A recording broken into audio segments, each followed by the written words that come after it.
And I always believe that it is really not about how big or how small the costume that we are wearing, but we should always remember this. It is always about how can we give justice and how can we give life to the costume that we are wearing.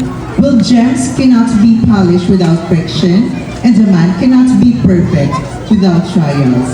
Good evening again.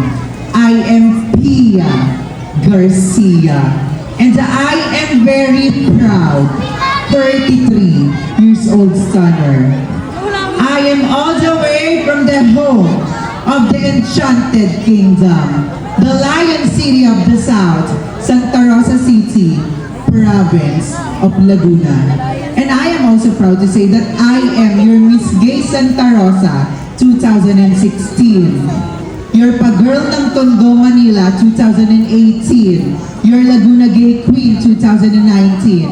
And I am your reigning queen, Miss International Queen Philippines Calabarzon 2024.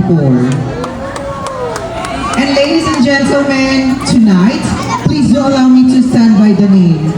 Sa babae pong nagbigay ng ngiti sa entablado ng Miss Grand International 2025.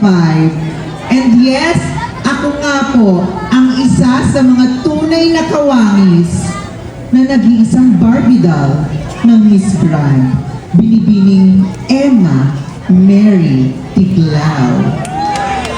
Emma Mary Tiglao na nagsasabi na hindi naman po importante ang inyong mga palakpak at hiyawan dahil mas importante ang inyong pagtanggap at pagmamahal.